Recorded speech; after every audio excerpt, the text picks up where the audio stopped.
ایک نوجوان نے کسی مشکل وقت میں ایک بوڑھے کی مدد کی تھی۔ گردش زمانہ سے یہ نوجوان کسی سنگین جرم میں گرفتار ہو گیا اور اسے قتل کی سزا دی گئی۔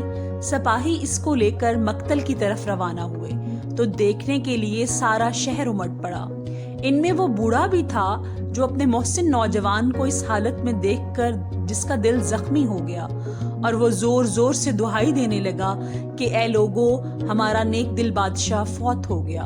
افسوس صد افسوس کہ آج دنیا تاریخ ہو گئی۔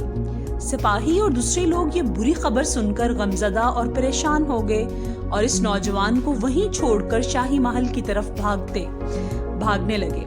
بوڑھے نے فوراً نوجوان کی زنجیریں کھول کر اسے بھگا دیا اور خود اس کی جگہ بیٹھ گیا۔ سپاہی محل میں پہنچے تو بادشاہ کو زندہ سلامت موجود پایا۔ کھسیانے ہو کر واپس آئے تو نوجوان کی جگہ بوڑھے کو وہاں بیٹھے دیکھا۔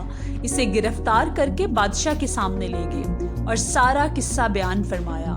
بادشاہ نے غضبناک ہو کر پوچھا کہ اے بوڑھے، تو نے میرے مرنے کی خبر کیوں اڑائی؟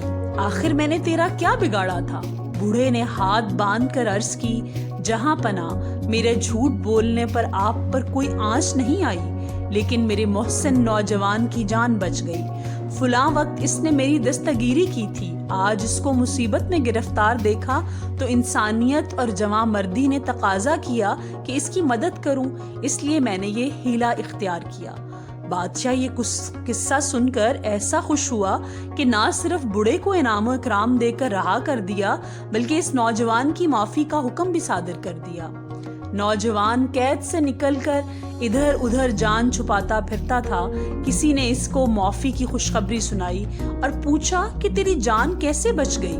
اس نے جواب دیا کہ ایک حقیر رقم میرے کام آ گئی جو میں نے اس سائل کو ضرورت کے وقت دی تھی۔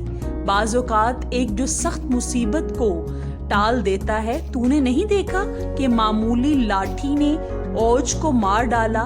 آخر محمد صلی اللہ علیہ وآلہ وسلم کی سچی حدیث ہے کہ عطا اور بھلائی بلا کو دفع کر دینے والی ہے۔ سبحان اللہ۔